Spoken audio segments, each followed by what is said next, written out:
This will be the last time that I'm filming in this specific area. I'm not finished yet, but we're moving, so we're going to be moving apartments, and the setup might be different. So this is the last time I'm going to be filming in this corner. So say goodbye for now to the PS. This is PS4. This is my boyfriend's PS4. I will make sure to include the robots. These represent me and my boyfriend. Succulents here, and sometimes you can see the other succulents here too, but not always. Notebooks, and books, and books, and books, and books. Thank you. Hello, if you've been in before, welcome back. If not, hi, my name is David. I make videos talking about media that I want to talk about. This is my monthly reading wrap-up, my July review of all the books that I read in July. I read 8 books this month, and it's been a pretty good month, I will say. Compared to last month, June, which had 12 books, and all of them were pretty good. There's no stinkers in here, so I'm really happy about that. The first book I read was Emily Wilde's Encyclopedia of Faeries by Heather Fawcett. This I read for a book club. It is a 4.5 out of 5 for me. I was really excited. I am not a cozy book reader. I don't tend to read those kinds of stories. I like stories with extreme complex plot, and this plot was pretty simple, but I really enjoyed the characters. I enjoyed Emily, I enjoyed Wendell, I enjoyed their relationship, which I thought it was going to be more romance plot focused, but it was not. It was definitely more contemporary, I would say, than a romance genre, contemporary fiction genre.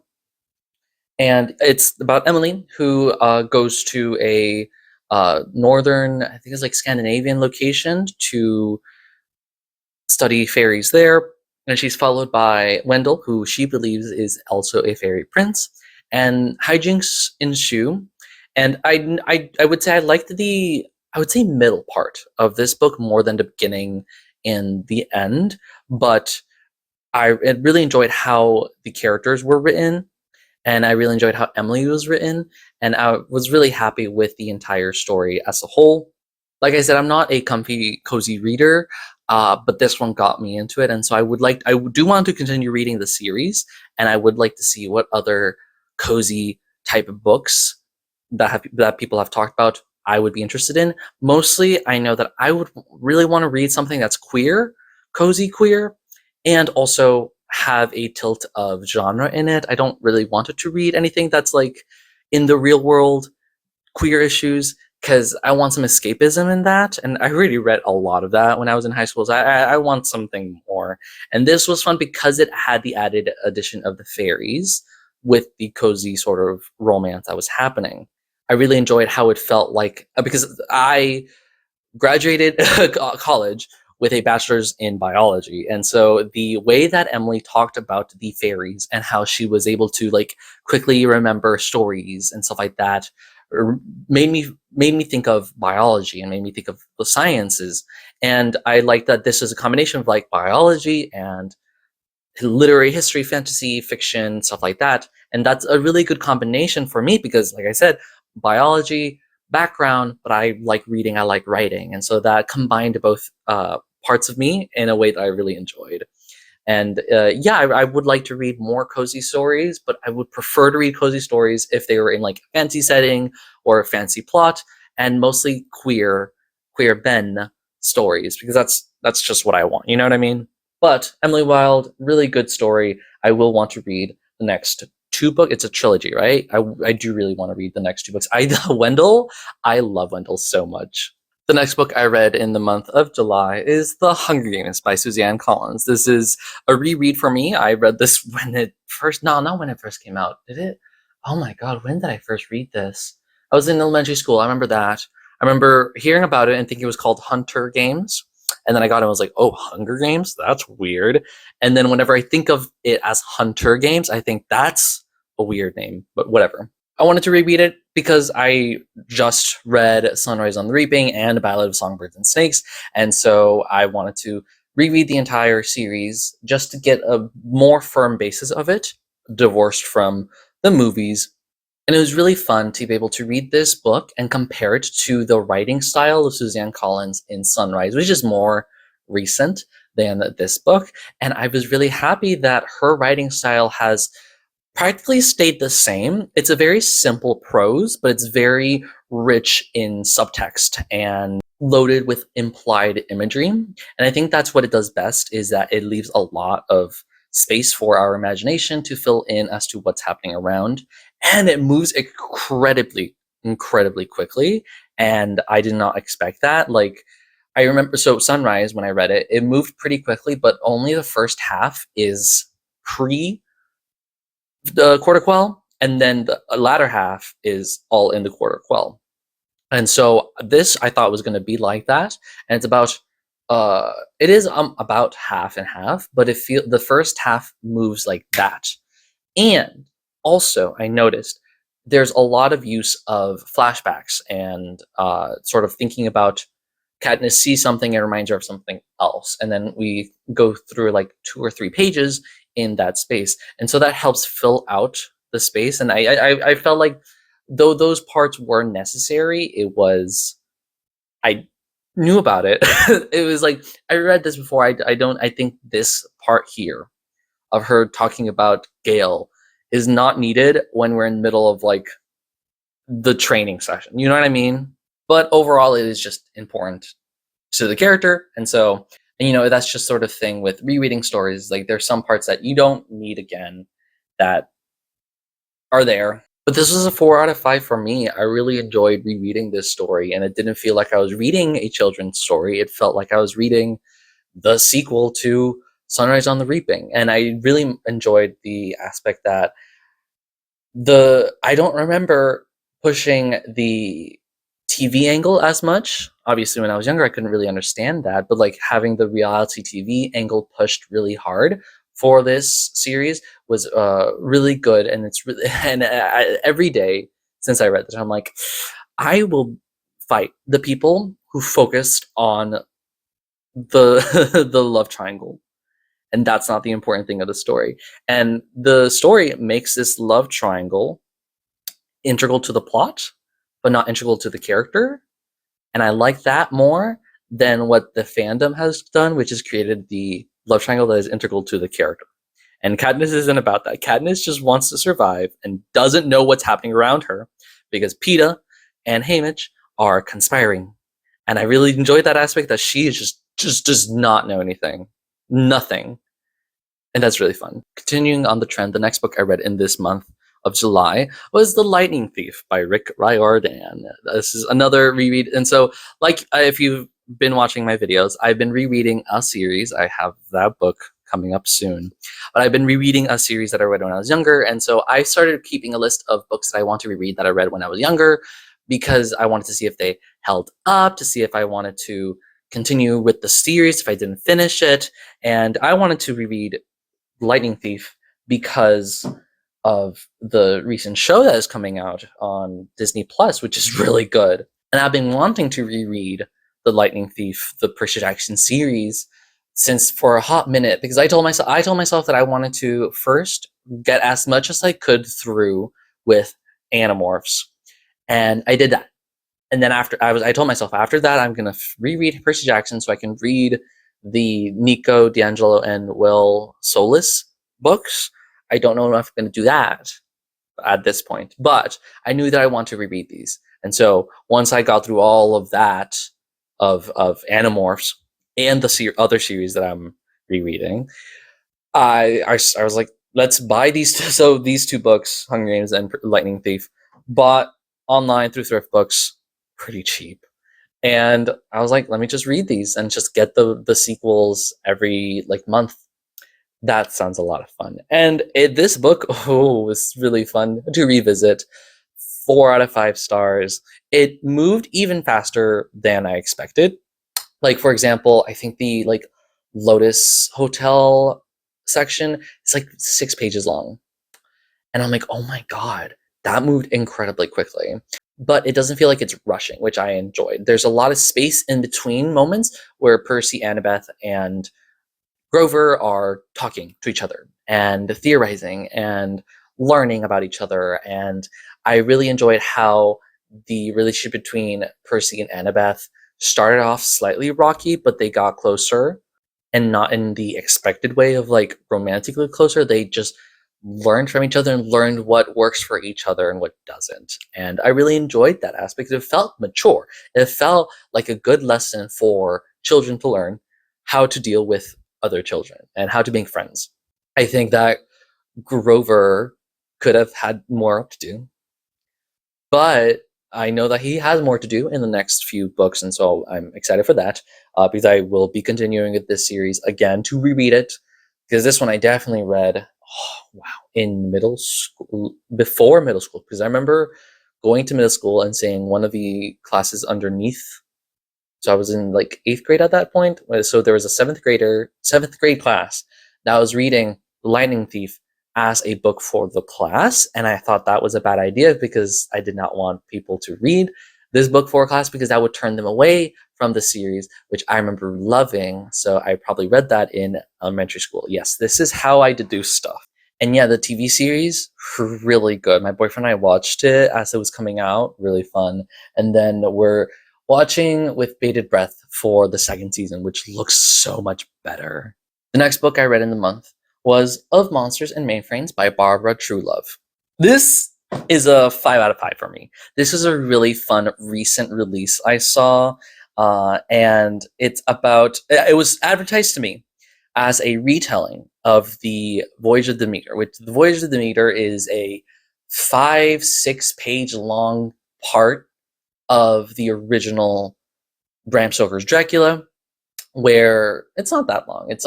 It's a pretty short aspect of the original Bram Stoker's Dracula, and it's simply just Dracula goes onto a ship going from Transylvania to London and kills all the people on the ship, and then the ship crashes, lands, and he escapes. And it's all written through journal entries in that section of the captain, and then just sort of ends. And people have taken that short aspect and grown it because that's a really interesting concept of like a Dracula, vampire, whatever, trapped on a isolated location, boat, and people trying to survive. You know, that's why we have like cruise stories or like boat stories and stuff like that. And so that it was advertised to me as the Voyage of the Demeter, but in space. And the main character is the AI of the ship, the Demeter, and it/she, because they use she/her pronouns there, is trying to defeat Dracula. But in reality, it's more than just that. It is a rogues gallery of different Universal Pictures monsters. So there's Dracula, then there's a werewolf, there is a mummy. I needed more from the mummy guy. I needed more from him, which is why at one point I was like, this is a 4.5. But like in the some of its parts, it's a 5 out of 5 for me. But yeah, the mummy, there's a mummy. I needed more from him. Frankenstein's monster, loved him so much. And then also, there's just a moment where they retell. I forget what it's called, but it's it's Lovecraft Innsmouth. A Shadow over Innsmouth. That's it.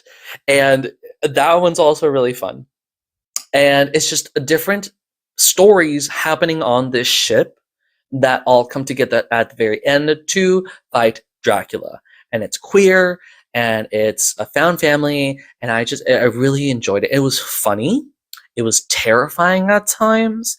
And it was just a great mixture and blend of different things. And there were times where I was reading, and I was like, oh yeah, this is a reference to Dracula. This is a reference to this movie. This is a reference to that movie. And I was like, I recognize all of this. And so it's a great love letter to monster lovers, Universal Picture monsters, but also just monsters in general. And I wish there would have been more stuff that was outside of the Universal Pictures umbrella, like the Shadow over Innsmouth. I wish there was a little bit more of other horror icons that were not part of that time. Like, I don't know, maybe like a clown, like a Pennywise type character, or like some ghosts as well, or like, I don't know. But it just overall, as is, not just Universal Pictures, but just monster movies, horror movies in general. And I very much enjoyed that. And it switched around POVs a lot in ways I was like, okay, you want to have each section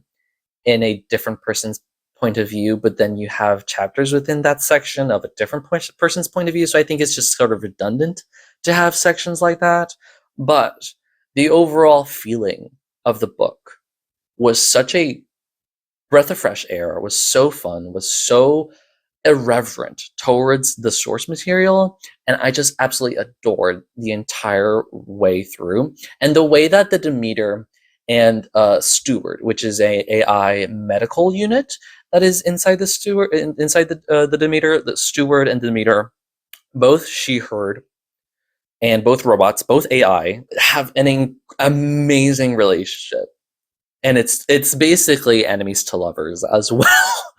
And all the characters are absolutely stunning and vivid, and I absolutely adored every single page in this book was just amazing, and I loved it. Also, the cover is just so good. Like, I don't know if it shows. It's like slightly refractive of light. That's not going to show. Whatever. But yeah, I really just enjoyed my time with this. Is 5 out of 5 for me. The next book I read was The Emperor and the Endless Palace by Justinian Huang. This is a 3.5 out of 5 for me. This is the smallest rated, the least rated of this month. And it's still a really good book. So it's about two men who find each other over 3 different time periods and fall in love with each other again, but like things keep tearing them apart. And it's set in 4 BCE. I need to check. 4 BCE, 1740, and then present day, quote unquote, which this was published in 2025. Yeah. And so it's specifically in 2025, I guess. But 4 BC, 1740, and 2025, the two men find each other in different positions of power and different setups and just fall in love with each other, but things that have happened in the past affect them in the future, and things in the future affect them in the past. And it's this really interesting story about this couple and the things that revolve around them and what affects their relationship. To me, I I saw this book and I read the synopsis and I was like, this is going to be a better version of Our Infinite Fates by Laura Stevens, which is a book I got from Book of the Month that I did not enjoy, that had a very similar concept in terms of two soulmates who find each other in every timeline, every few years, but they have to kill each other before they turn 18, and it's not very good. I did not like it. There's great writing, I did not like it. And so I saw this book and I was like, this is a much better version of that. And so it has some points on top of it because it is better than Our Infinite Fates, in my opinion. But to me, it just wasn't enough. I needed more space and time with these characters, with these two, say, archetypes of souls, because they change slightly depending on which age they're in, which time period they're in. And I would have liked some more time to establish exactly who these characters are. But I think that it's trying to do a lot with very little time, very little space. And I needed more time with these characters to fully flesh out who they are as individual souls as they manifest. Oh, also, heavily erotic. I did not expect it to be that erotic and that sexual. And I was not opposed to it. I was really happy with it, obviously. Hello. But I did not expect it to be as erotic as it was. And that surprised me. But it definitely added to the story. And so that's the one thing. Like, this book is not advertised. Like, the blurb does not say anything about how sexual it is, but it is incredibly sexual. And so that might be a put off for some people. But I thoroughly enjoyed those parts. But overall, I think it was trying to do things. It definitely is pulling, I would say, it's pulling from Cloud Atlas, David Mitchell, because of this soulmate reoccurring souls in different time periods. And David Mitchell, and I read this other story, Masquerade by Mike Fu, that is also about a gay Asian character. And David Mitchell has written Asian characters before, but he writes other things. But like Cloud Atlas, Masquerade, and Emperor's Palace, for some reason, it's about gay Asians taking a lot of drugs. And I don't I don't know why. I just ended up reading those three different stories. But anyways, I wanted more from this story. I thoroughly enjoyed the ending because you would expect this, spoilers, I guess, you would expect that this story would end with the two characters in the present day ending up together. And the story alternates chapters in a really interesting way that helps with the pacing. I think the pacing is amazing. That's one thing too. I think the pacing was really good. It kept everything really tight, and but it made everything feel small, which is why I said I want more time with these characters. But the ending, all of the three storylines ended very, very ambiguously, and also somewhat not in a good way. Written very well, not a good way for the characters. Like they either die or they end up being toxic to each other, or they at the very end don't end up together. And I think that's a really brave choice to have, and I think a really interesting and good choice for this type of story. But I would not normally expect that type of ending for these types of stories, and so I was really, really impressed with that aspect of the endings in this story. In this book were just amazing. But overall, I wanted more from it, and so it's a 3.5 out of 5 for me. The next book I read in the month is You Belong Here by Megan Miranda. This is the book I got from Book of the Month. And so first of all, on Goodreads, it's written as You Belong Here, but it says right here, don't. And I think that's a much more compelling title than You Belong Here. It's You Don't Belong Here. Like on the side, it says You Belong Here. But having this like almost invisible don't is really fun, and I maybe just put them in parentheses. This is a nitpick, I'm just saying. Anyways, this is a book I got it from Book of the Month.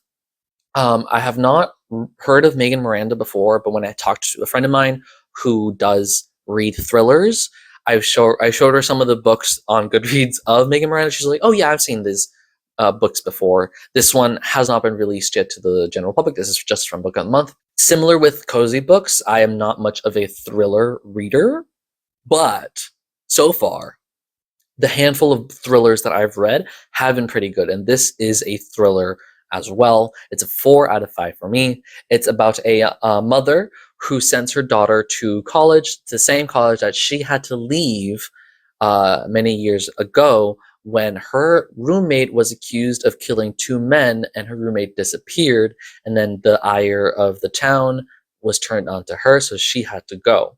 And her daughter is going back to that university, and she's afraid that things are going to crop up. And they do. I will say, July, the picks for Book of the Month were not amazing. None of them really called out to me, and I was like, I'm going to just get this thriller because I know at least a thriller genre will keep me captivated more than not, especially like all of the options. Nothing really called to me. I'm really glad that I got this book. Did I say it's 4 out of 5 for me? I really enjoyed how the mystery kept evolving in ways that I did not expect. Like at the very beginning, for the first few chapters, it's split in 3 sections. In the entirety of the first section, just paranoia. The mother sends her daughter to the school, and she's just paranoid. She's just afraid, and nothing else is happening. There's small parts here and there of like something sounds a little weird, something feels weird, but nothing is actually happening, and she is just incredibly paranoid and scared. And it was really, really well written, really compelling, because I was scared too. I was paranoid too, and it just felt like nothing was happening. And so I knew that the other shoe was going to drop, but I did not know when. And so when it finally did, I was like, there it is. There it is, exactly what she was worried about. And the mom's like, oh yeah, this is exactly what I was worried about. And that was really fun. It felt like the mystery kept evolving, kept changing, moving the goalpost, moving what we are trying to figure out, what is happening. And that was a really fun experience to read because I did not know what to expect. And the story feels really, it's only set within like two weeks, maybe less than that, and it feels like so much happens, and I really enjoyed that. The main character, the mother, I need to pull up the name, I'm sorry, it's been a hot minute since I read this. Beckett. Beckett, she's really well written. She's so tense. She's so paranoid, and for good reason too. And then there's also sections that dives into what happened in the past. That was also really fun as well. And so overall, it was just a really captivating thriller. That's it. It was captivating, and so I really enjoyed it. And thrillers, I will definitely continue reading thrillers because they have been really good. So if you know any good thrillers, I would prefer, like I said with Cozy, I would prefer queer thrillers because that's just kind of what I want, or thrillers with like some sort of genre tilt to it. I wouldn't.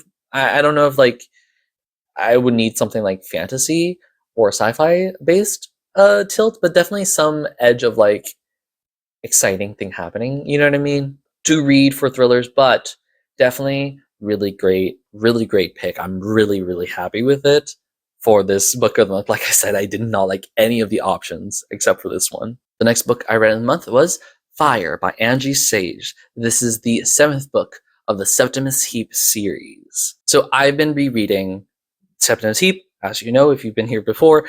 I've been rereading this series because I read it when I was in middle school, when I was younger. I was 12 years old, specifically. I remember that. And reading this series, rereading the first 6 books, because I specifically remember thinking that Dark, which is book 6, was the last book of the series. And then Fyre came out maybe a year or two after I finished reading those series, and I just never got to it. So I was rereading that series, and then I finally got to the one book that I never ever got to, which is Fyre. And it is fire. It is 4.5 out of 5 for me. Really enjoyed it. Like I said, in Dark was a great culmination of all the high stakes of the last few books. Here in Fyre, it is the aftermath in a way, trying to pick up the pieces, and the characters are well written here, much better than in some other of this series. And the conflict is that they're trying to start up the alchemical fire underneath the castle to destroy the evil ring that has been doing that stuff to the castle. And the characters here, like my biggest gripes throughout the series have been that the actions of the characters have felt out of place at times, especially in Dark. Some of those actions were like just to facilitate something in the plot, and I did not enjoy that.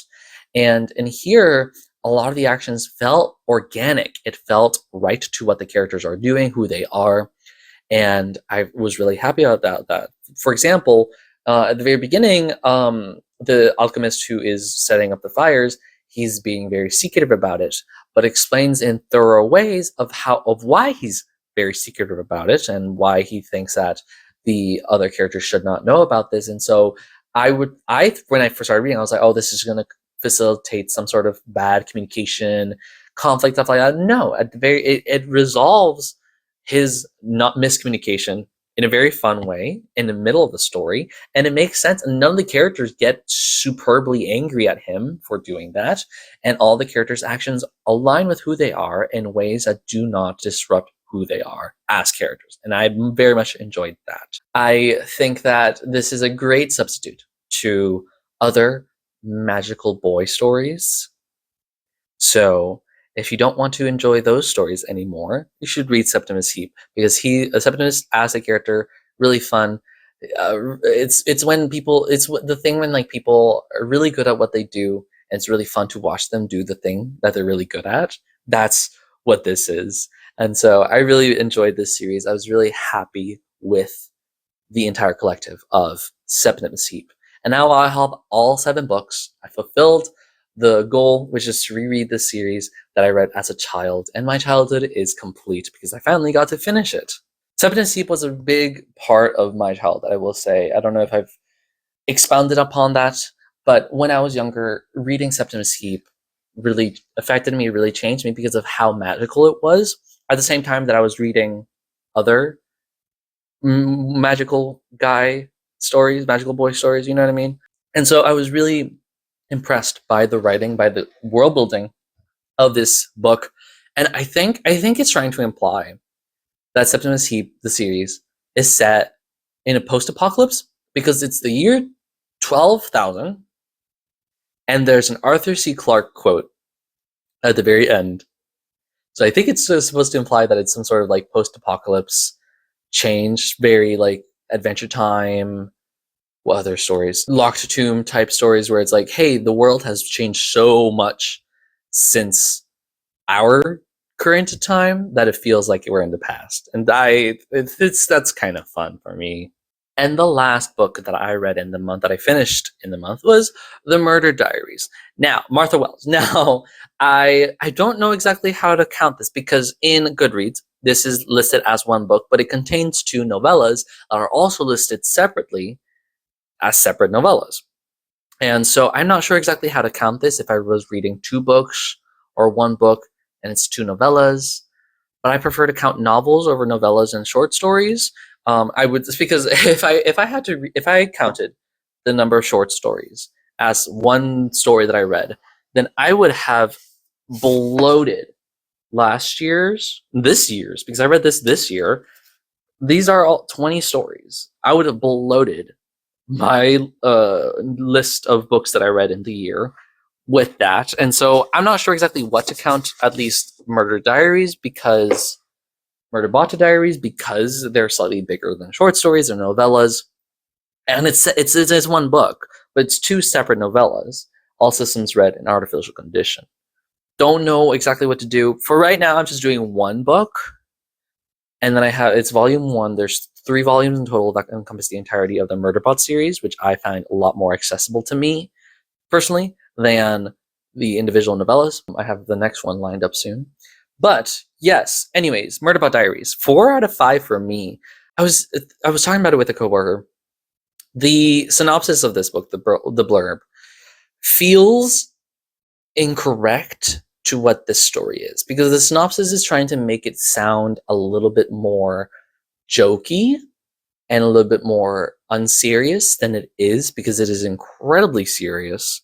It takes itself seriously. There's still points of comedy, but it wants to be a little bit more jokey than the actual story, which tends to be jokey and then like people dying.